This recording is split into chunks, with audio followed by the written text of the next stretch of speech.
Hello everyone problem solving part 3 मा चाहिँ हजुरहरूलाई स्वागत छ।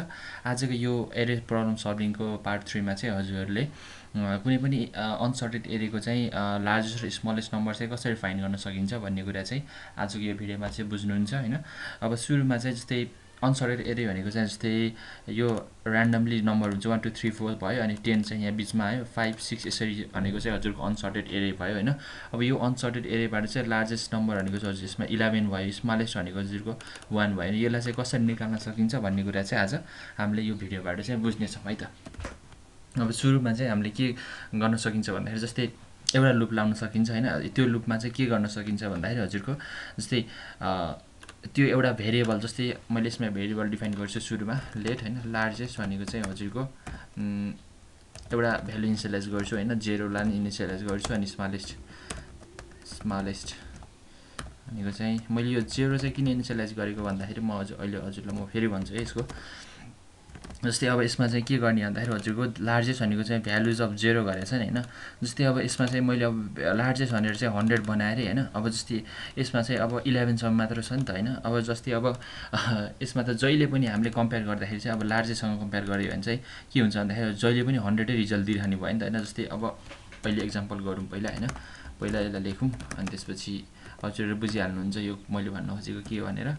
i इज लेस देन हजुरको भ्यालुज डट लेन्थ हैन।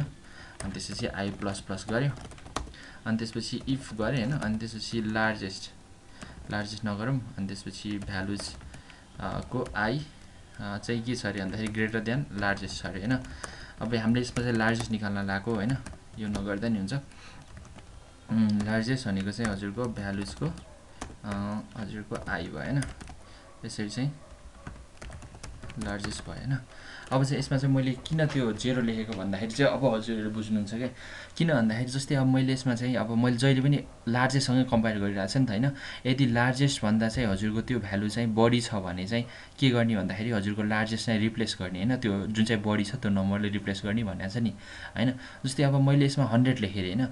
100 लेखेँ भनेपछि त यसको भनेको चाहिँ जहिले पनि 100 हुन्छ हैन। यसको भ्यालु भनेको चाहिँ जहिले पनि सानो हुन्छ नि त हैन। त्यही भएर चाहिँ हामीले त्यसरी चाहिँ गर्नु हुँदैन हैन।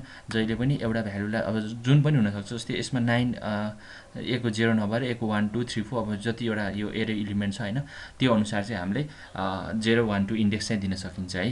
यसरी चाहिँ त्यही भएर चाहिँ मैले हजुरको चाहिँ स्मलेस्ट हैन। अनि त्यसपछि यसरी चाहिँ मैले इनिसियलाइज चाहिँ गरेको छु है। अब जस्तै यसमा चाहिँ मैले अब स्मलेस्ट पनि एकैचोटि निकाल्न सक्छु। जस्तै अब अर्को भनेको चाहिँ इफ गरे हैन। अनि त्यसपछि हजुरको values i is less than smallest भन्दा कम सानो छ भने चाहिँ स्मलेस्टलाई रिप्लेस गर्नु पर्यो नि त हैन। अनि त्यही भएर चाहिँ स्मलेस्ट भनेको चाहिँ हजुरको भ्यालुज अनि त्यसपछि i यति हो गर्नुपर्ने। कुनै पनि अनसर्टेड एरे होस् सर्टेड एरे होस्, सर्टेड एरेमा चाहिँ सिधै हामीले 0 र अनि त्यसपछि यसको लेन्थ -1 गर्दिसै आइहाल्छ हैन। अनसर्टेड एरेमा चाहिँ हामीले यसरी चाहिँ सिधै निकाल्न सकिन्छ। जस्तै कन्सोल डट लग गरे भने चाहिँ हजुरको लार्जेस्ट भने हैन। अनि त्यसपछि कन्सोल डट लग स्मलेस्ट भनेर चाहिँ हजुरको स्मलेस्ट भनेर यसरी चाहिँ हामीले कन्सोल लग गरेर चाहिँ लार्जेस्ट भनेको 11 आयो हैन। स्मलेस्ट भनेको चाहिँ 1 आयो। जस्तै यसमा चाहिँ मैले स्मलेस्ट भनेको चाहिँ 2 लाई बनाउनु मन लाग्यो भने चाहिँ 13 बनाएँ हैन। अब लार्जेस्ट भनेको 13 भयो, स्मलेस्ट भनेको चाहिँ 2 आयो।